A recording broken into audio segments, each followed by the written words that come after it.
अस्सलाम वालेकुम नाज़रीन, हमारी खुसूसी ट्रांसमिशन बजट 2025-26 के साथ दोबारा हाजिर हैं। हमने बजट की भरपूर dissection point by point and sector by sector पहले हाफ में की। जब ऑब्वियसली जब बजट स्पीच हो चुकी तो उसके बाद we are in a better position to analyse के what are the goods and bads. थोड़ा इसको और मजीद आगे ले जाते हैं, कुछ और पहलुओं पर नज़र डालते हैं। एक तो जो महंगाई के हवाले से बात है, गुफ्तगू है कि महंगाई कम हुई है। वाक़तन क्या महंगाई कम हुई है? वर्ल्ड बैंक फिर ये क्यों अपनी रिपोर्ट में शाया कर रहा है कि 45% तक जो आबादी है पाकिस्तान की वो सतह गुर्बत से एज वी स्पीक नीचे है। तो महंगाई कम होने का बहरहाल फिर जो एक पूरा क्लेम है उसके ऊपर बात रहेगी। और हर दफ़ा एक और चीज़ होती है, नोटेबली ये हमें हमारे our fellow companions have also pinpointed this कि इसके ऊपर बात ज़रूर होनी चाहिए कि हर दफ़ा एक बजट आता है, फिर उस कुछ माह बाद एक मिनी बजट आ जाता है। सेविंग ग्रेस क्या होती है कि कितने टाइम बाद आएगा वो मिनी बजट। इस दफ़ा भी क्या ये चीज़ भी इन द ऑफिंग नज़र आती है? इस पर भी बात रहेगी। फाइलर नॉन फाइलर वाला जो एक पहलू है उसको भी डिस्कस करने की इस कंटिन्यूटी में कोशिश रहेगी इंशाल्लाह, क्योंकि सुनने में आ रहा था कि नॉन फाइलर की तो कैटेगरी ख़त्म हो रही है इस दफ़ा। That hasn't happened, let's be honest. So over to our panel. Farhan Bukhari साहब हमारे साथ कायम व दायम है और मज़ीद हमारे साथ इन तमाम मामलात पे अपनी एक्सपर्टीज़ शामिल गुफ्तगू रखेंगे। आपको वेलकम बैक। Thank you. इस वक्त राना एहसान अफजल साहब भी हमारे साथ हैं, coordinator to the prime minister on trade and commerce, और तमाम तर मामले पे हमें गवर्नमेंट के व्यू पॉइंट्स के साथ हमें ज्वाइन करेंगे, PMLN specific view points. I think he is with us और we will shortly join us. तो लेकिन फरहान साहब, ये फाइलर नॉन फाइलर का सुना तो था, कैटेगरी तो कोई ख़त्म नहीं हुई। ये मेरे ख्याल में जो लोग इस मुल्क में डॉक्यूमेंटेशन बहुत बेहतर करना चाहते हैं, देखना चाहते हैं कि डॉक्यूमेंटेशन बहुत बेहतर हो, उनके लिए एक मायूसी की खबर है कि ये नॉन फाइलर वाली कैटेगरी ख़त्म नहीं हो रही। और इसका डाउन साइड ये है कि आपने साल से तकरीबन 10 साल या 11 साल पहले ये शुरू हुआ था सिलसिला कि कोई भी नॉन फाइलर हो, टैक्स की फ़ाइल नहीं करता अपने, तो वो शख्स डबल पैसे दे के गाड़ी ख़रीद ले, जायदाद ख़रीद ले। अब डर ये है कि ये सिलसिला चलेगा। एक तो ये मसला है। दूसरा मसला ये है कि इसमें शुरू में कहा यह गया था कि हम इससे डॉक्यूमेंटेशन करके और फिर नॉन फाइलर से भी उनके हिसाब किताब के बारे में पूछेंगे कि जनाब आपने करोड़ रुपए की गाड़ी ली और आपकी कोई इनकम नहीं है, आपने नॉन फाइलर हैं, अब आप बताएं पैसे कहाँ से आए थे। तो अब वो होगा या नहीं होगा, क्योंकि ये तो साल से डिमांड चली आ रही है कई हलकों की कि जी आप इसके जो डेटा आपने कलेक्ट किया है उसके मुताबिक आप लोगों से पूछ करें। अगर माजी में नहीं हुआ तो क्या हाल और मुस्तकबिल में इसकी उम्मीद की जा सकती है? बहुत बड़ा सवाल। मतलब यू मीन टू से सर कि अगर हो जाता, ये कैटेगरी ख़त्म अबॉलिश हो जाती तो अच्छा था, लेकिन हुआ नहीं। अभी भी हमने टैक्स रेट बढ़ा के वही पुरानी जो दवा है वो उसी से हमने फ़िलहाल काम चलाया है, काम नहीं आएगी ये। और इसका नुकसान ये है कि हम जो एक टाइट डॉक्यूमेंटेशन की जानिब जा सकते थे, जो कि पाकिस्तान की बहुत बड़ी ज़रूरत है जी, वो उसकी एक उम्मीद ख़त्म हो गई है। अब देखें क्या होता है। अच्छा, ये इस पे ज़ाहिर है तमाम का व्यू उतना ही ज़रूरी। हसन साहब, ये जो फाइलर नॉन फाइलर वाली बहस है, इसमें डॉक्यूमेंटेशन और ना आना, फिर एमनेस्टीज भी दी गई थी हर दफ़ा। काफ़ी हुकूमत, अभी इस हुकूमत ने शायद नहीं दी है सोफार एमनेस्टी, अभी तक नहीं आई है कि पिछला भी माफ़ सारा, उसकी भी पूछगछ नहीं होगी, आए अपने फाइल कर दें। वो भी कोई खातिर कोई ख्वाह साबित नहीं होती, कुछ बहुत नताइज उससे अखज़ नहीं हो पाते। क्या करना है इसका फिर? What is the way to go about it? या आप जो स्टेक होल्डर्स हैं आप इसमें मदद कर सकते हैं, राइट? आप गवर्नमेंट को एक बहुत अहम हेल्पिंग हैंड लेंड कर सकते हैं, क्योंकि ये तमाम तर जो भी ये इस तरह के जो पैसे हैं या जो फाइनेंसेस हैं वो पार्क होते हैं, वो रियल इस्टेट में भी, कंस्ट्रक्शन में भी जाते हैं, वहाँ पर आप लोग भी कोई मदद दे सकते हैं। What is it that we are not doing? आपका बड़ा इसमें मुझे कैंडिड जवाब चाहिए प्लीज़। देखिए, मैंने जो बजट स्पीच सुनी फाइनेंस मिनिस्टर की, उन्होंने कहा कि नॉन फाइलर की कैटेगरी ख़त्म कर रहे हैं। अच्छा, मेरा इसमें व्यू पॉइंट दूसरा है। मैं कहता हूं कि पाकिस्तानी नॉन फाइलर लंदन में मेफेयर में अपार्टमेंट ले सकता है, पेरिस में शैंज़ेलीज़े में ले सकता है, न्यूयॉर्क में मैनहट्टन में ले सकता है और दुबई में पाम में ले सकता है, और वो पाकिस्तान में नहीं ले सकता। मैं समझता हूँ कि नॉन फाइलर को पाकिस्तान में प्रॉपर्टी ख़रीदने की इजाज़त दी जाए उसी रेट पे जो फाइलर है, और the moment he purchases property तो एक टैक्स होता है 236C और 236K। उसी वक्त FBR पे वो चला जाता है कि इसने प्रॉपर्टी ख़रीदी है, इसके पास ये फाइलर है या नहीं है। आप एक लेटर भेजें, उसको मुबारकबाद दीजिए कि आपने पाकिस्तान में इन्वेस्टमेंट की, वी वेलकम यू, आप अपना एनटीए नंबर शेयर कर दें, और अगर एनटीए नंबर नहीं है तो आप ले लें। डेटा माइनिंग एफबीआर ने खुद करनी है।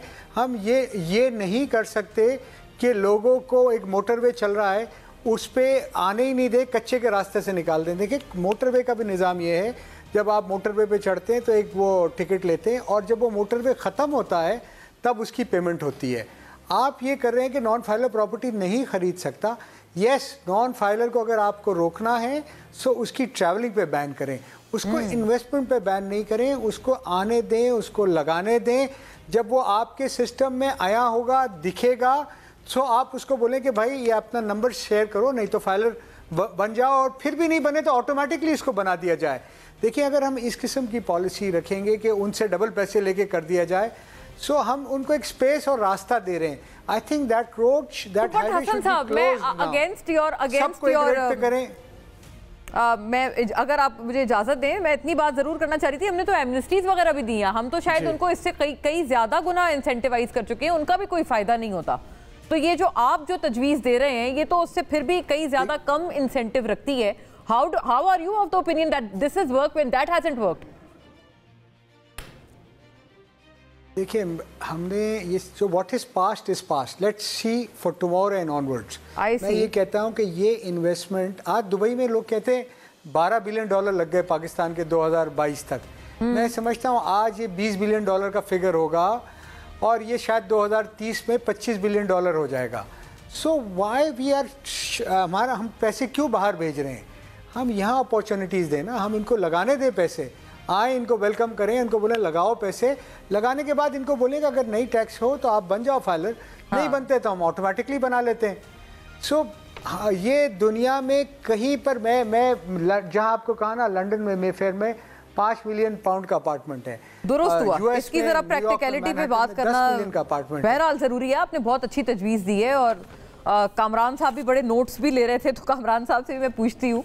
But obviously I first like to welcome Rana Ehsan Afzal साहब, जो कि अब हमें ब्रॉडकास्ट पे ज्वाइन कर चुके हैं हमारी खुसूसी ट्रांसमिशन में, coordinator to the prime minister on trade और PMLN की गवर्नमेंट की तमाम तर मामले पे नुमाइंदगी के साथ अपने मोर्चे संभाले हुए। वेरी वार्म वेलकम आपको राना साहब, खुश आमदीद आपको। आपसे मैं शॉर्टली बात करूंगी when we fix your mic. But Kamran साहब, अगर आपका इस पे एक व्यू पॉइंट आ जाए, फाइलर नॉन फाइलर वर्सेस बहस तो है, फिर एक मिनी बजट का खदशा भी है जो हर दफ़ा हमारे सर पे मंडलाता है, इस दफ़ा भी है इन योर व्यू?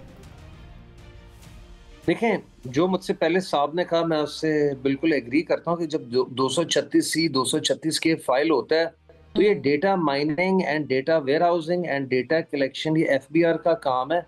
ये लोगों का, प्रॉपर्टी डीलर्स का या स्टेट एजेंट्स का काम नहीं है। दूसरी चीज़ जो उन्होंने बताई कि नॉन फाइलर बाहर प्रॉपर्टी खरीद सकता है, लेकिन पाकिस्तान में अगर आप उसको इस तरह रोकेंगे तो गलत करेंगे। तो मेरा ये सवाल पैदा होता है, वो बाहर भी क्यों खरीदे? आप क्यों ये हुंडी हवाला का आपने या फॉरेक्स डीलर्स के थ्रू आपने इतना बड़ा चोर दरवाजा खोला हुआ है? ओपन सीक्रेट है, बिलियंस ऑफ डॉलर्स पाकिस्तान से बाहर जा रहे हैं। इसको बैंक के थ्रू राउट करें, इसको लीगल करें। क्यों आपने ये रास्ते खुद लोगों को दिखाते हैं कि दुबई में वो अपार्टमेंट्स लें या लंदन में लें या न्यूयॉर्क में लें? ये खुदारा ये जो आप कैपिटल आउटफ्लो रोक नहीं पा रहे, इसका नतीजा ये है कि हम खुद माशी इस्लाहात करते नहीं हैं। तीसरे से 5वें साल हम जाके IMF की गोद में बैठे होते हैं, पिछला प्रोग्राम पे ऑफ नहीं हुआ होता, एक और इमरजेंसी खड़ी करके हम चले जाते हैं। हमें ये समझने की ज़रूरत है कि एक नॉन फाइलर 10 से 15 लाख रुपए पे ज़्यादा अगर गाड़ी खरीदने के लिए आमादा है, खुशी तो वो क्या छुपा रहा है? क्यों आप वही सैलरीड क्लास या डॉक्यूमेंटेड सेक्टर पे सारा बोझ ला रहे हैं? आपको ये मजबूरन एक ना एक दिन ऐसा आएगा कि आपको अपना टैक्स नेट मजबूरन बाय फोर्स अपनी मर्जी के खिलाफ बढ़ाना पड़ेगा। तो व्हाई नॉट स्टार्ट टुडे? हम 2008 में एक्सटर्नल डेट हमारा 16 बिलियन कर रहे हैं कि वो कब दिन आएगा कि हमें टैक्स नेट बढ़ाना पड़ेगा मजबूरी के साथ। हमारी वो मजबूरी कब आएगी और आ ही नहीं रही है। अगर आ जाए तो शायद ज्यादा बेहतर है। वो मजबूरी मेरे हाल ज्यादा दूर नहीं है, चंद साल दूर है। हम करते क्या है, IMF के पास जाके इम्पोर्ट्स कर्व करके फिर कुछ अल्लाह ताला हमारी हेल्प कर देते हैं, पाकिस्तानी यहाँ से बाहर चले जाते हैं और फिर रेमिटेंसेस बढ़ जाती हैं, तो हमें टेम्परेरी एडहॉक मेजर्स मिल जाते हैं, या किसी पड़ोसी मुल्क पे को हमला हो जाता है तो किसी और की तबाही हमारी खुशहाली, हम खुद तो कोई इनोवेटिव काम करते नहीं है। तो लिहाजा हमें अपने मुल्क को संवार आप ये आई टेक दिस अहेड, बहुत अहम बात है। अब राना एहसान अफजल साहब भी हमारे साथ हैं और सेनेटर हुमायूं मोहम्मद भी हमें ज्वाइन करते हैं। आपको भी हुमायूं साहब बहुत खुश आमदीद, but let's hear from Rana साहब फर्स्ट। राना साहब, अभी आप जिनको सुन रहे थे हसन बख्शी साहब हैं, चेयरमैन आबाद, वो बहरहाल बता रहे थे कि वो कंसल्टेशंस का पूरे प्रोसेस का हिस्सा रहे। कुछ चीज़ें उनको लगा कि वाकईतन इसमें अकोमोडेट हुई हैं, बट ही सेज कि the devil still lies in the detail. Is that correct? फिर अभी आप कामरान साहब को सुन रहे थे, वो चेयरमैन सदर एप्टमा हैं, all Pakistan textile mills association. वो भी ये कह रहे थे कि रिबेट्स वगैरह नहीं तो कम से कम कुछ कंपेटिटिव एनर्जी ही अगर आप दे देते तो गालिबन हमारी इंडस्ट्रियलाइजेशन में कुछ बहुत खातिर ख्वाह मदद हासिल होती। फिर ये कार्बन टैक्स और ये सारी चीज़ें, आई रिकॉल मिफ्ता इस्माइल साहब आप ही के साथ हमारे उस प्रोग्राम में थे जब उन्होंने आई थिंक 2 वीक्स अगो ये प्रीएम्प्ट किया था कि गवर्नमेंट कोई कार्बन टैक्स लाने वाली है, और वो आ चुका है। वो भी ऑब्वियसली जैसे एक ब्लैंकेट रिलीफ है कि सब्सिडी पेट्रोल पे दे दें, वो ब्लैंकेट है, गरीब को भी देनी है, आम आदमी को भी, मतलब अमीर तरीन आदमी को भी आप सब्सिडी दे रहे हैं। Similarly this carbon tax is also a blanket tax, जो कि मोटरसाइकिल CD70 चलाने वाले से लेकर SUV चलाने वाला हर बंदा दे। This too is a blanket tax to all. बिस्मिल्लाहिर्रहमानिर्रहीम।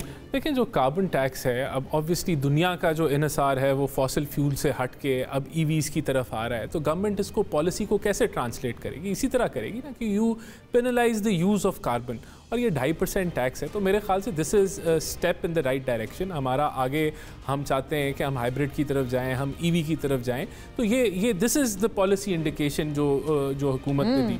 देखें, बाकी अगर बात करें, it is a realistic tax, realistic budget.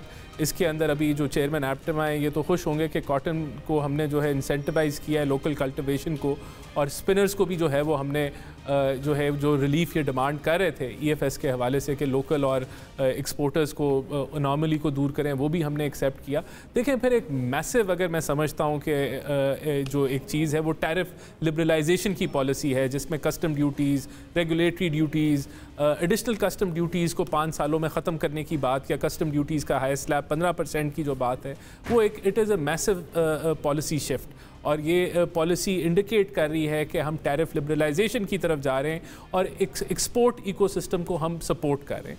देखिए, दूसरी तरफ आप आएँ तो मैं समझता हूँ कि जो टैक्स का जो कलेक्शन का जो टारगेट है, वेरी रियलिस्टिक टारगेट FBR का, उसमें जो है 14.1 ट्रिलियन का जो टारगेट है, इट इज़ अब मेरे ख्याल से ये शायद 9% इंक्रीज़ है पिछले टारगेट से, if I am not incorrect. तो ये इट शोज़ कि कोई ज़्यादा हमने नए टैक्सेस नहीं लगाए, और हमारा जो फोकस है वो इन्फोर्समेंट के ऊपर है।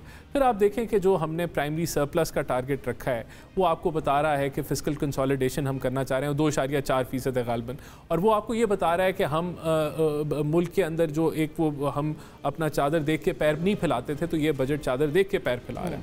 फिर इसमें देखें जो रिलीफ है आवाम के लिए, वो बिस्प के ज़रिए पहले 1 करोड़ की आबादी को जो है वो बिस्प कवर करता था, 20 लाख अब नए घरानों को उसमें ऐड किया जा रहा है। फिर सैलरी क्लास की जो शिकायत थी और दुरुस्त शिकायत थी, देखें ये बड़ा कम होता है। अभी गालिबन ये प्रोटेस्ट भी हुआ, राइट? पहले 6% का हमने सुना था, फिर उसको 10% एटलीस्ट सरकारी मुलाजमीन के लिए। देखिए, नहीं, मैं तो बात कर रहा हूँ जो टैक्स में रिलीफ, टैक्स स्लैब्स में जो हर बिल्कुल। अच्छा, हमने वो इब्तिदाई में सबसे पहले भी एक्नॉलेज कि ये बहुत अच्छी चीज़ है, step in the right direction. तो देखें, ये रेट कम करना बड़ा रेयर होता है कि आप पाकिस्तान टैक्स रेट, हमेशा हर हुकूमत टैक्स रेट को बढ़ाई जाती है, तो यहाँ हमने सैलरी क्लास को जो एक शिकायत थी और दुरुस्त शिकायत थी, हमने वहाँ रिलीफ दिया है। तो ये रिलीफ देखें कैसे पॉसिबल हुआ है। ये तभी पॉसिबल हुआ है कि जो हमारी परफॉर्मेंस थी 1 साल की, जहाँ हम काइबर को 22% से 11 पे लेके आए, और आपकी जो एक मॉनेटरी पॉलिसी थी, एक फिस्कल कंसोलिडेशन थी, मैक्रो इकोनॉमिक साइड पे जो आपने कंसोलिडेट किया, तो ये उसके नतीजे हैं कि जो आज हम देख रहे हैं कि इस बजट के अंदर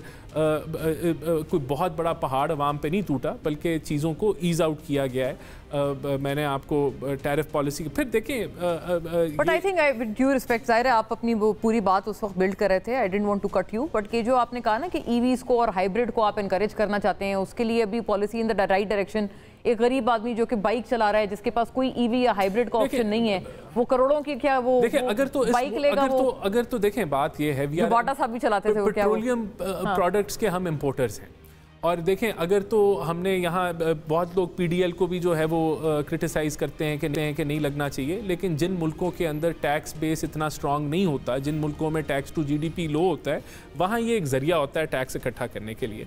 और देखें आप, ironically it has come under a fancy name, मतलब क्या कहते हैं वो नई नहीं, बट इट इज पुरानी शराब नई बोतल वो वाली मिसाल है। मैं देखें, हम पूरी ईवी पॉलिसी लेके आ रहे हैं ना, उसका पॉलिसी का मकसद ही ये है। तो कार्बन टैक्स जो है ये कोई ऐसा कोई अनहोना या कोई नई चीज़ ईजाद नहीं की, दुनिया में इसको इस्तेमाल किया हमारे ऊपर तो पहली दफ़ा लगा है। पहली दफ़ा लगा है। तो मैं ये समझता हूँ कि ये पॉलिसी डायरेक्शन हुकूमत का काम है देना, और ये दिस इंडिकेट्स कि हमें अपना फॉसिल फ्यूल्स पे निसार कम करना चाहिए, और ये एज अ नेशन सारों की तरफ ये तो बेटर डन देन सेड। जी बिल्कुल, बेटर डन देन सेड। ये मैं अगर कार्बन टैक्स के हवाले से अगर आपकी इजाज़त से सवाल पूछूं कि रान साहब, लगता ये है कि वो हमेशा की तरह एक इनडायरेक्ट टैक्स पे रिलायंस हो रहा है, जबकि पाकिस्तान में बहुत ज़्यादा ज़रूरत है डायरेक्ट टैक्सेस को एक्सपेंड करने की, जाल फैलाने की।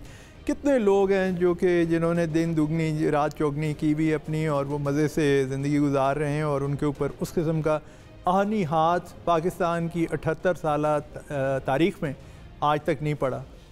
तो क्या आप इस मौक़िफ़ से इत्तेफाक करते हैं, क्योंकि ये है तो इनडायरेक्ट टैक्स है? मैं एग्री करता हूँ ये इनडायरेक्ट टैक्स है, लेकिन गवर्नमेंट जो है इसी तरह के इनडायरेक्ट टैक्स पेट्रोलियम प्रोडक्ट पे लगाती है, तो एक आपको पॉलिसी इंडिकेट करती है कि हुकूमत एक फॉसिल फ्यूल को इनकरेज नहीं करना चाह रही। जहाँ तक डायरेक्ट टैक्सेशन की बात है, तो फोकस पूरी एफबीआर का फोकस ही डायरेक्ट टैक्सेशन की ऊपर है, और पिछले साल में उसकी परसेंटेज इंक्रीज हुई है। इस पॉइंट पे सेनेटर हुमायूं मोहम्मद से भी बात करते हैं, शामिल गुफ्तगू करते हैं। बहुत खुश आमदीद आपको हुमायूं साहब। Your remark on the budget, ज़ाहिर है रिमार्क तो हमें पता ही है, लेकिन हमें खासा एक वो बाइस तशवीश हर दफ़ा ही होता है कि आप लोग जब गवर्नमेंट में थे, आप कितना उस वक्त क्रिटिसाइज़ करते थे ये पूरी पीडीएम को कि ये क्या कर रहे हैं, बच्चों की तरह हुल्लड़बाजी कर रहे हैं, कोई अच्छी तजवीज़ दें। अभी आप लोगों ने आज क्या किया सर, पार्लियामेंट में जो ये बजट पेश हो रहा था, बजाय इसके कि आप कोई कंस्ट्रक्टिव तजावीज़ देते, आप कोई सिमत दुरुस्त करने की कोशिश करते गवर्नमेंट को कि ये ठीक है ये गलत है, वही वो बातें कौन बचाएगा पाकिस्तान और ये मोदी का यार, वो टिपिकल नारे। सर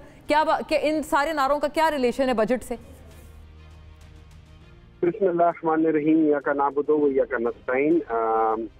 इस तरह है कि जी सबसे पहले याद रखें कि जब आप बजट देते हैं उससे पहले आप अपना जो होमवर्क किया होता है, जिसको हम ये इकोनॉमिक सर्वे होता है जो आपको बताता है, जिसे दूसरे लफ्जों में आप ये कहते हैं कि ये कैरी फॉरवर्ड क्या होता है। मतलब पिछले साल जो हमने किया था, जो हमने अहदाफ रखे थे, जो हमने काम किया है, वो आप कैरी फॉरवर्ड लेकर आते हैं। एक किस्म का आप ये समझे कि ये आगे आता है, फिर इसके ऊपर आप बाकी सारे काम करते हैं। ठीक है, अगर हम सिर्फ उसी को देखें, और रही बात ये कि हम इनको एडवाइसेस देंगे, सब कुछ करेंगे, वो अपनी वक्त, इस पर तो हमारा सिर्फ ये था, ये जो बजट जिस तरीके से इन्होंने इसको प्रेजेंट किया है, इसके अंदर बहुत सारी चीजें आपस में को रिलेट नहीं करती।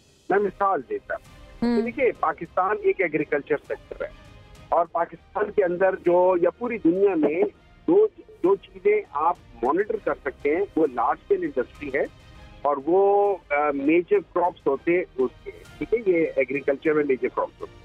आपका लार्ज स्केल इंडस्ट्री नेगेटिव में जा रहा है, लेकिन आपने स्मॉल स्केल इंडस्ट्रीज को इतना बढ़ा दिया है कि अब आप कहते हैं कि जी आपका ओवरऑल इंडस्ट्री पॉजिटिव में जा रहा है। अच्छा, ये याद रखें, अब हम ना प्रोजेक्शन दे रहे हैं कि भाई मैं 2.7 पे चला जाऊंगा, लेकिन अगर हम एक साल को 4 हिस्सों में डिवाइड करते हैं, पहले 3 में आप 1.2, 1.5, 1.7, 1.6 इसमें है, लेकिन आप कहते हैं ये आखिरी 3 महीनों में जो है, या 3 महीनों में, इसमें हम 5.7 चले जाएंगे, तो ओवरऑल हम करके 2.7 या 2.6 पे चले जाएंगे। ये चीज समझ नहीं आती। फिर आपने कहा है कि एग्रीकल्चर में हमारा बहुत ज्यादा, मतलब जो मेजर क्रॉप्स है, कॉटन में आपने जो इम्पोर्टेड कॉटन है उसके ऊपर आपने इम्पोर्ट ड्यूटी, उसमें ड्यूटी खत्म की हुई है, और दूसरी तरफ आप कहते हैं कि जी जो लोकल ग्रोन वो है उसके ऊपर 18% टैक्स करके आपने यहाँ पे बिल्कुल खत्म करके रख दिया। और ये चीज एप्टा वाले सारे कह रहे हैं कि जी हम लोगों के तो कितने पता नहीं कितने 100 हमारे लूम्स बंद हो गए, कितनी तक। जी, सदर एप्टमा है हमारे साथ, उनसे पूछ लेते हैं ये वाली बात। ठीक है ना, आई think he will represent his sector better. ठीक है ना, एक मिनट। फिर आपने इसको, इस सेक्टर को फंड करने के लिए आपने कहा नहीं जी हम एग्रीकल्चर में अच्छे हो गए, तो उसमें क्योंकि हमारे वो लेले शेले बढ़ गए हैं और गधे बढ़ गए हैं, लेले बढ़ गए, तो लाइफ स्टॉक आपने 200% की ग्रोथ शो कर दी और वहां से आपने फर्ज किए फिगर। अच्छा, जब हम इन सारी चीजों को ओवरऑल देखते हैं तो आप पीछे से लेकर बजट आ रहे हैं, पीछे से लेकर जो चीजें लेकर आ रहे हैं। अब मैं आपको एक बात बताता हूँ, ये ईवी की बात हो रही थी और पॉलिसी की बात होती है। आप जरूर कार्बन टैक्स लगाएं, आप जरूर पॉलिसी चेंज करें, लेकिन तरीका ये होता है आप पहले अनाउंस करते कि हम अगले 3 साल में ये चीज करेंगे। अब फर्ज करें मेरे पास हाँ बिल्कुल, जो आप ईवी है या हाइब्रिड है वो बनाने का तो मौका दें किसी को, ये बात सही है।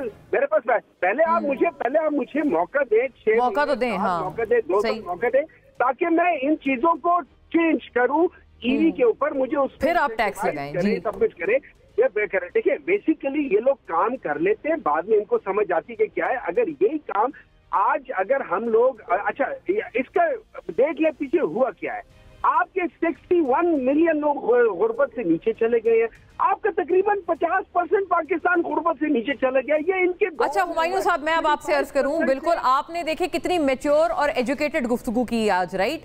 तो आप यही वाली बातें वहाँ पार्लियामेंट में करते, सुन तो लेते इनकी तकरीर क्या थी, आप वेट करते, आप सुनते, मतलब कभी for once can the opposition not exhibit some mature behaviour in the parliament during a budget speech? एक दफा भी नहीं कर सकते क्या? मेरी बात देखिए, मेरी बात सुने, मैं एग्री करता हूँ, हमें वहाँ पे हर एक को ये चीजें नहीं करनी चाहिए, लेकिन एट द सेम टाइम मैं कैसे खामोश हूँ जब मुझे पता नहीं खामोश रहे, ये तो आपसे कोई कह ही नहीं रहा सर, बल्कि आप शैडो बजट लाएं। मैं कैसे खामोश हूँ जब हम छोड़ कर गए थे, जिसपे मुल्क तबाह हो गया था, उस वक्त 35% सतह गुर्बत से नीचे थे, आज 45%, 43% या 47% गुर्बत से नीचे हो गया। मेरा आधा पाकिस्तान गुर्बत से नीचे चला गया। मैं कैसे खामोश हूँ? कैसे खामोश हूँ जब मैं देखूँ लार्ज स्केल इंडस्ट्री तबाह हो गई है?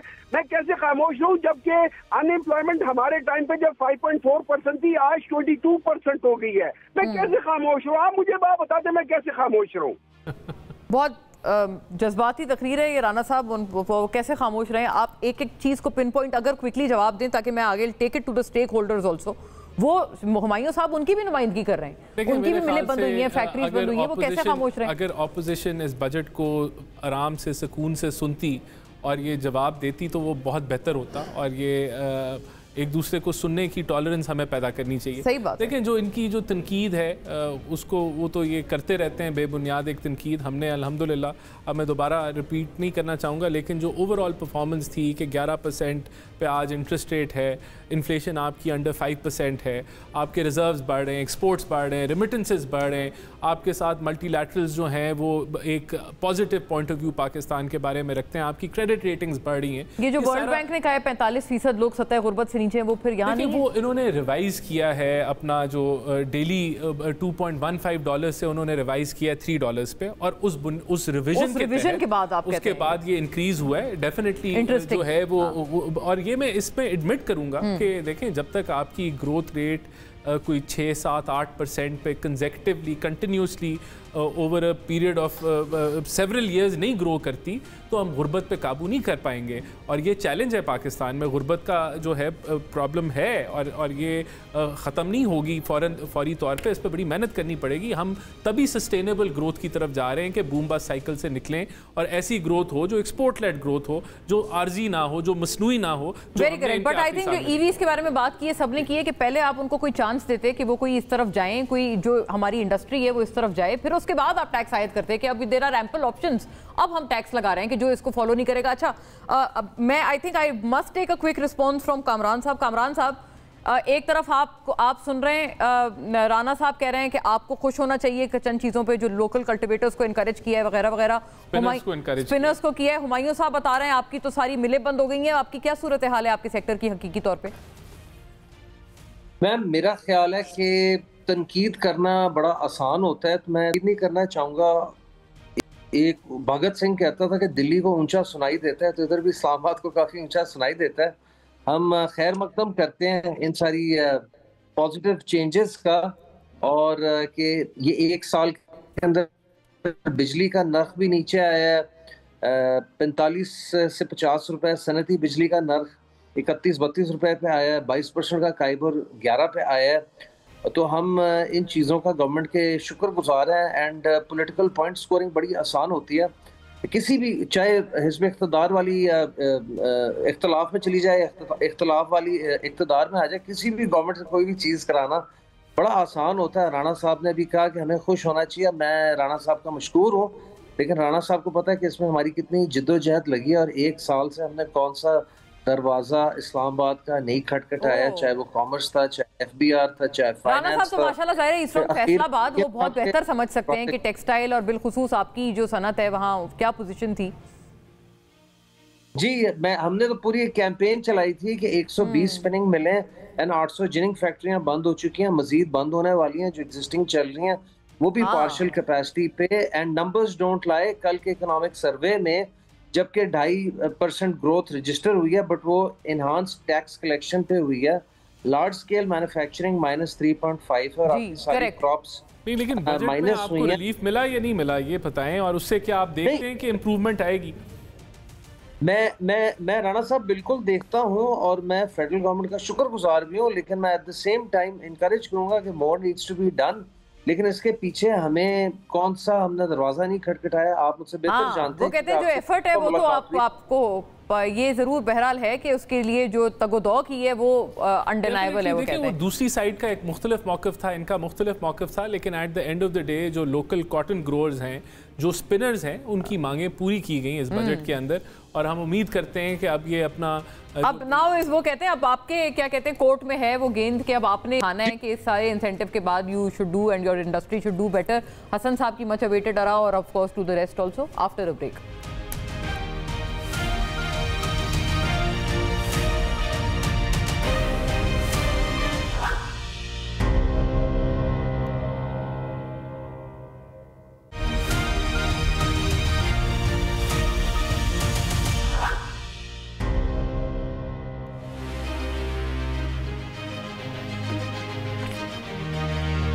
वेलकम बैक नाजरीन। हसन साहब ओवर टू यू। अभी लार्ज स्केल मैन्युफैक्चरिंग और वहाँ यहाँ पर जो एक डिसमल परफॉर्मेंस है, यहाँ मसला जो बना हुआ है, क्या चीज़ है जो नहीं हो रही है, नाकाफ़ी है, और of course on the rest of the conversation as well आपके कमेंट्स। देखिए, जो लार्ज स्केल मैन्युफैक्चरिंग में नेगेटिव ग्रोथ है, इसका एक बहुत बड़ा रीज़न कंस्ट्रक्शन इंडस्ट्री है। पिछले 3 साल से कंस्ट्रक्शन इंडस्ट्री बहुत चैलेंजिंग पोजीशन में थी। यानी मैं ख़ुद मैन्युफैक्चरिंग में भी हूँ। तमाम एलाइड इंडस्ट्री जो कि 72 इंडस्ट्री जो कंस्ट्रक्शन के साथ चलती हैं, वो अपनी कैपेसिटी के 30 to 50% पे चल रही थी, क्योंकि गवर्नमेंट की कंस्ट्रक्शन के बारे में पॉलिसीज़ और प्रायोरिटीज़ कुछ ऐसे ही थी। अब जब गवर्नमेंट ने कुछ आसानियाँ की हैं, तो आप ये देखिएगा जिस तरह कंस्ट्रक्शन के प्रोजेक्ट आएंगे, लार्ज स्केल मैन्युफैक्चरिंग की कैपेसिटी ज़्यादा इंक्रीज़ होगी। और अगर इन्होंने पॉलिसीज़ जैसे हमने कहा कि 10-15 साल के लिए कंसिस्टेंट कर दी, तो यकीन माने ये आपको लार्ज स्केल मैन्युफैक्चरिंग में बहुत इजाफा नज़र आएगा। क्योंकि नॉट ओनली दिस, ये जो आपने एम्प्लॉयमेंट के फिगर्स भी, अनएम्प्लॉयमेंट में जो इंक्रीज़ देखा, क्योंकि पाकिस्तान में 10 मिलियन लोग एम्प्लॉयड होते हैं इस कंस्ट्रक्शन इंडस्ट्री से, both skilled and unskilled. Correct. So नई प्रोजेक्ट चलते हुए प्रोजेक्ट रुक गए थे, नए प्रोजेक्ट नहीं आ रहे थे। अब हम राइट सिमत में आए। मेरे ख्याल में मेरे आपके चैनल के थ्रू प्राइम मिनिस्टर से दरख्वास्त होगी कि वो अपनी prime minister task force on housing को बरकरार रखें, हर महीने उसकी मीटिंग कंडक्ट करें, इम्पेडिमेंट्स दूर करें। This is the industry which employees the local people, जो लोकल इंडस्ट्री का मटेरियल यूज़ करती है, लोकल लैंड यूज़ करती है, लोकल काम करने वाले हाथ से हैं, रेमिटेंस भी इसकी वजह से बहुत आता है। सो हमें फोकस और इंडस्ट्रीज पे भी फोकस करें, definitely you would like to say that, but this is a very important industry to which the government should look into and prioritise it. मैंने SIFC को भी रिक्वेस्ट की थी कि आप अपनी अम्ब्रेला के अंडर इसको लें, क्योंकि ये वो इंडस्ट्री है जिसमें हर आदमी ने देखा कि 50 साल पहले एक घर लिया गया, उसमें पूरी फैमिली रही, फैमिली रहने के बाद शादियाँ हुई, वालिदैन का इंतकाल हुआ, वो घर बिछा, 6 लोगों को हिस्सा मिला और उसकी वैल्यू अप्रिसिएशन हुई, वेल्थ जनरेशन हुई। सो ये बहुत सेफ किस्म का इन्वेस्टमेंट है जिससे लोग फ़ायदा उठाते हैं और ईजी है। सो हमें पाकिस्तान का पैसा पाकिस्तान में लगवाना चाहिए, उसको वेलकम करना चाहिए, जिस तरह दुनिया में होता है। दुबई में अगर आप इन्वेस्टमेंट करें कोई नहीं पूछता, बोलते आए करो तो पहले, उसके बाद वही ये तो वही वाली बहरहाल मिसाल है जो आपने इससे पहले भी फरमाई करना चाहिए हसन साहब के जो नॉन फाइलर और फाइलर वाली जो बहस थी, तब भी आपने यही एग्जांपल एक कोट की, राइट, कि आप आने दें नॉन फाइलर्स को, प्रॉपर्टी भी खरीदने दें, उनको इन्वेस्टमेंट भी करने दें, जब वो कर लें इन्वेस्टमेंट तो उसके बाद आप उनको उनसे NTN उनका मांगे, उनको बोलें कि अच्छा जी now you have become a filer, right, कि वो वाला आपका आर्गुमेंट है। विदिन 7 डेज अगर वो नहीं बनते तो आप बना दें फाइलर, उसको जबरदस्ती बना दें, आप बना दें फाइलर। थोड़ा सा हाँ FBI भी मेहनत करे ना, अपने डेटा को माइन करे। उनके पास तमाम लोगों के वो हैं कि जिनकी ट्रैवलिंग है, जो बड़े बिल देते हैं, क्रेडिट कार्ड की पेमेंट करते हैं, बड़ी गाड़ियाँ लेते हैं, बड़े बंगले लेते हैं, और वो FBR के नेट पे नहीं है क्योंकि वो एक्स्ट्रा टैक्स देते हैं। सो हमने थोड़ा सा अपने इदारों की तरफ भी देखना पड़ेगा। हमें ये देखना पड़ेगा कि अब जंग इकोनॉमिक जंग है। हम अल्हम्दुलिल्लाह इंडिया से हमने बहुत अच्छा मुकाबला किया, हम जंग जीते, अल्लाह की मदद भी रही। हावेवर अब इसको आपने जब तक ट्रांसफॉर्म इकोनॉमिक जंग सक्सेस में नहीं किया तो उसके वो नताइज नहीं मिलेंगे जो आज मिल सकते हैं। ये बहरहाल ये कोई अहम मुद्दा है जिसको मस्ट टेक अहेड हसन साहब, ये बहुत जाहिर है एक अहम मुद्दा है, और वो जो शिकंजा है वो तंग नहीं हो पाता राना साहब, मुश्किल लोगों के ऊपर उनको टैक्स नेट में लाना, और ये जो एक तजवीज़ है ये डूएबल है। मैं भी हसन साहब से इसके काउंटर क्वेश्चन के तौर पर ये बात अर्ज करी थी कि जो नॉन फाइलर्स हैं वो तो मतलब इस हद तक डॉक्यूमेंटेशन से दूर हैं कि एमनेस्टीज पे जब दी गई तब भी वो लोग नहीं आते, ये भी कहा जाता है कि पिछला नहीं पूछा जाएगा तब भी नहीं आते। तो ये कितना डूएबल है कि उनको आप बोलें कि आप जी आएँ, आप इन्वेस्ट करें, within 7 days you become a filer, आप उनका स्टेटस, उनका NTN अपडेट कर दें और FBR अपना डेटा इस्तेमाल करे, क्या कबाहत है? हुकूमत इक़दामात ले रही है, आप नॉन फाइलर्स की ज़िंदगी जो है वो you are making it difficult, और obviously you are pushing them towards कि वो फाइलर बने। और डेफिनेटली दूसरी तरफ जब हम डिजिटाइजेशन की बात करते हैं और जब जो पूरा लूप है हम उसको क्लोज़ करने की बात करते हैं, स्टार्टिंग चाहे वो डायरेक्ट टैक्सेशन हो, इनडायरेक्ट टैक्सेशन हो, तो उसका यही मकसद है कि आप जब आप एक्सपेंसेस को मैप करते हैं तो उसके ज़रिए भी आप नॉन फाइलर्स को फाइलर बनाने की और इन्फोर्समेंट के ज़रिए आप फाइलर्स की तरफ ही मूव कर रहे हैं। तो ओवरऑल मैं समझता हूँ डायरेक्शन यही है, लेकिन आप सिरे से अगर एक चीज़ को कट ऑफ कर दें तो वो बड़ा स्ट्रिंजेंट होगा। लेकिन हम समझते हैं हमने टाइटन किया है नॉन फाइलर्स के लिए, जो है उनके लिए पेनल्टीज़ अजाफी हमने बढ़ाई हैं कि अगर वो नॉन फाइलर वैसे राना साहब काम नहीं हुआ ये वाला, ये तो पहले से भी उनमें फ़र्क था फाइलर नॉन फाइलर। अगर सिर्फ ये इकदाम हो तो आप ठीक कह रही हैं, ये खाली तो, लेकिन मैंने आपको बताया जो डिजिटाइजेशन है, जहां उनके एक्सपेंसेस को हम मैप कर रहे हैं, जहां हम और चीज़ों को, हर सेक्टर को हम टैक्स नेट में लेके आए हैं। एग्रीकल्चर की टैक्सेशन के ऊपर हमने, प्रॉपर्टी के ऊपर हमने, वो भी एग्रीकल्चर में भी हमने उससे बात की इससे पहले वाले सेगमेंट में कि प्रोविंशियल जो अथॉरिटीज़ हैं वो अगर नाकाम है वो कलेक्ट करने में वो वाला टैक्स, तो फिर तो उसका क्या पॉइंट? देखिए वो भी हमने इनकम टैक्सेस को जो है इक्विटेबल किया है बाकी जो टैक्सेशन इनकम के ऊपर है, और वो भी FBR का उसमें एक रोल आता है कि वो उनको असेस करें उनकी इनकम्स को और फिर इनकम टैक्स उनसे वसूल करें। तो मेरे ख्याल से ये सारा मुद्दा at the end of the day enforcement पे आता है, और ये आज नहीं, लेकिन इन्फोर्समेंट नहीं, इन्फोर्समेंट पे आप देखें IMF ने एंडोर्स किया है कि 382 बिलियन की जो कलेक्शन हुई है पिछले माली साल में वो इन्फोर्समेंट के जरिए हुई है। तो दिस इज अ रिकॉर्ड। तो ये आपको बता रहा है कि जो अगर prime minister on existing tax filer, बिल्कुल ऑन एग्जिस्टिंग नहीं, उसके अंदर ऐड भी हुए हैं ना। अब आपकी जो ड्राइव थी रिटेलर्स के ऊपर, पहली दफ़ा कोई 4 लाख के करीब रिटेलर्स जो हैं वो उन्होंने वो फाइलर्स बने, और टोटल कोई 3.5 मिलियन के करीब रिटेलर्स हैं। तो you are pushing them towards that. तो मेरे ख्याल से देखें देयर इज़ एक अच्छी इंप्रूवमेंट पिछले साल में हमने देखी है, और अब इस साल में आपकी इन्फोर्समेंट का ही जो है वो रोल ज़्यादा है, और यही पूरी स्पीच बता रही थी कि हमारा फोकस इन्फोर्समेंट और टैक्स बेस के ऊपर काम करना है।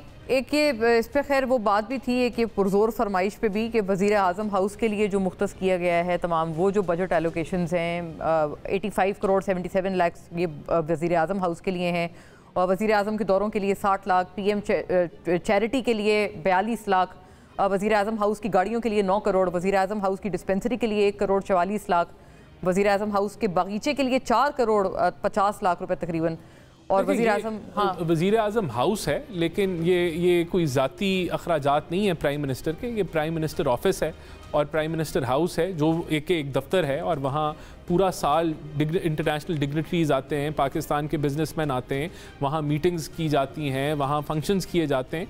तो ये वो सारे अखराजात हैं जो as a institute prime minister office करता है, और मेरे ख्याल से ये हर मुल्क में होते हैं और हर दफ़ा होते हैं, और इसमें जो है ऑब्वियसली ये आगे भी होंगे।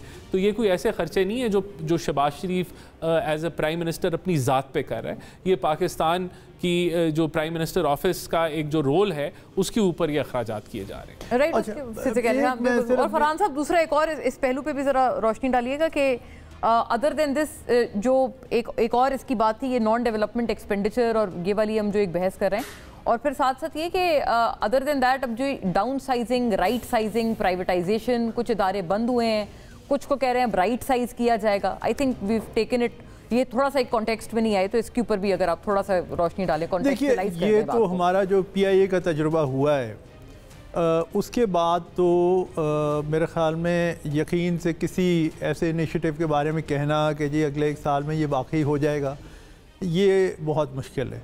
क्योंकि अब PIA का हमने केस देख लिया कि उसमें डिले आफ्टर डिले, अब हुकूमत ही कह रही है कि शायद इस साल अगले फाइनेंशियल ईयर में शायद उसे प्राइवेटाइज करने का इरादा है। आप बेहतर तौर पे बता सकते हैं। देखिए, EOI तो जो है वो एडवर्टाइज हो चुका है, तो जो सेकेंड राउंड ऑफ बिडिंग है इट हैज़ एक ऑफिशियली बिगन, तो जो प्रोसेस है वो स्टार्ट है, और हम दूसरी बिडिंग क्या EOI 45 कहते हैं इदारे बंद हुए, इज इट करेक्ट? और 10 शायद जो मिनिस्ट्रीज हैं वो राइट साइज। देखिए, ये this is a ongoing process, इसके अंदर कोई देर नहीं है। देखें, किसी भी इदारे को आपने बंद करना है तो आप कल उसको बंद नहीं कर सकते। उसके मुलाजमीन हैं, उनको आपने मर्ज करना है या अब्जॉर्ब करना है, या आपने उनके साथ गोल्डन हैंडशेक्स करने हैं। उस इदारे का जो भी रोल है, या वो सूबों में डिवॉल्व होना है या किसी और इदारे के अंदर मर्ज होना है, तो ये it is a process which is ongoing. इसके ऊपर कोई सक्सेस स्टोरी है? जी, PWD की एक सक्सेस स्टोरी आपके पास मौजूद है। आपके पास यूटिलिटी स्टोर्स को काफ़ी हद तक, उस पे तो काफ़ी बल्कि ऑपोजिशन भी आई थी, आपको नहीं, लेकिन आपने उसको काफ़ी हद तक उसके रोल को जो है वो बहुत महदूद कर दिया है। तो ये चीज़ें ऑनगोइंग है, और 10 इदारे जिस तरह आप बता रही हैं, 40 इदारे सॉरी, तो ये ऑनगोइंग है प्रोसेस, इसमें कोई रुकावट नहीं है, कोई डिले नहीं है, लेकिन it is a process which takes times, और वो जारी है। हसन साहब, your I think very important parting comments, इस पे ज़रूरी बात आपकी आ जाए। मुझे ऐसा लगता है कि कुछ डायरेक्शन सेट हुआ है। However I am very clear on this, और मैं हमारे इंसाफ से भी कहूँगा कि you need to involve the stakeholders, जिनसे आपको, मुझसे अगर मेरी इंडस्ट्री से 500 बिलियन का टैक्स लेना है तो मुझे बिठा के सुनना होगा। सही बात है, मुझसे बोलना पड़ेगा कि क्या आप चाहते हो, गिव एंड टेक करना पड़ेगा। ये नहीं हो सकता कि 16 डिग्री टेम्परेचर के AC रूम में बैठ के बाबू साहब हमारा फ्यूचर डिसाइड करेंगे। अगर ऐसा होगा तो अब ये नहीं चलेगा। ये ज़माना अब तब्दील हो चुका है, और मैं समझता हूँ कि गवर्नमेंट ऑफ पाकिस्तान और इदारे भी ये समझ रहे हैं कि लोगों को इन्वॉल्व करें, पॉलिसी बनाएं और वो रिजल्ट लें, and it has to be a win-win situation for everyone. If all of us win, then Pakistan will win. ऐसा नहीं हो सकता कि एक साइड जीतेगी तो पाकिस्तान जीतेगा, अगर मैं हारूंगा तो पाकिस्तान तरक्की करेगा। So it has to be all of us together. I think ये आपने इससे पहले भी अपने रिमार्क्स में की जी और ये जो हमारे स्टेक होल्डर्स का राब्ता प्राइम मिनिस्टर से हर माह हर इंडस्ट्री का होना चाहिए। अब मैं बता रहा हूँ, जंग इकोनॉमिक फ्रंट पे है, प्लीज़ प्राइम मिनिस्टर को कहिए कि डिस्कनेक्ट नहीं हुआ, वो सुनेंगे, समझेंगे, फैसला करेंगे। Let's not leave this economy to सरकारी बाबूज ओनली। अच्छा, ये बड़ी अहम बात है कि सारे लोग कहते हैं कि इसमें जो प्राइवेट स्टेक होल्डर्स हैं वो अपने आप को एक्सक्लूडेड फील करते रहे हैं। प्राइम मिनिस्टर तो देखें, प्राइम मिनिस्टर तो देखें, ये तो डिफरेंट लेवल्स पे मिनिस्ट्री ऑफ कॉमर्स है, वो उसके दरवाजे खुले हैं, फाइनेंस के दरवाजे खुले हैं। फिर प्राइम मिनिस्टर तो खुद बिजनेस कम्युनिटी से इंगेज करते हैं, वो मुख्तलिफ चेंबर्स को बुलाते हैं, मुख्तलिफ एसोसिएशंस को बुलाते हैं। तो मेरे ख्याल से यहाँ ये शिकायत तो अगर है तो इसको हम मज़ीद दूर करेंगे, लेकिन मेरा नहीं ख्याल ये मुझे है। याद है वैसे पिछले जस्ट ऑन मतलब सेकंड थॉट दो ये कि वो वाला प्रोसेस थोड़ा फिर भी दूर है कि पिछली दफ़ा बजट पास होने में आपको पीपल्स पार्टी से कुछ आए थे, खासी उनका उस पर रेजिस्टेंस थी। इस दफ़ा वो चीज़ आप नहीं आप समझ रहे हैं? मेरे ख्याल से एक तो उनके साथ हर वक्त इंगेजमेंट रही भी है, लेकिन पार्टीज़ के साथ तो आज उनका शुक्रिया भी अदा किया। लेकिन जो प्राइवेट सेक्टर है हम तो हर जगह उनको इंगेज करते हैं, और अगर कोई कमी पेशी है तो दे कैन वी कैन जाहिर है। और हुकूमत को जब हम बातें करते हैं तो ये बॉटलनेक से तो प्राइवेट सेक्टर। जी कुछ कहना चाह रहे हैं हसन साहब? Last I have the last Mona, मैं ऐड करना चाहूँगा कि जी मैं ये ऐड करना चाहूँगा कि ये जो मुलाकात का सेशन का सिलसिला बरकरार रहना चाहिए। बिल्कुल वो अच्छा वो आपने कई मरतबा अपनी ये वाली डिस्कनेक्ट नहीं होना चाहिए। होपफुली आपकी सुनवाई हुई है। आई थैंक द ऑल जेंटलमैन। नाज़रीन अल्लाह हाफ़िज़ फॉर नाउ।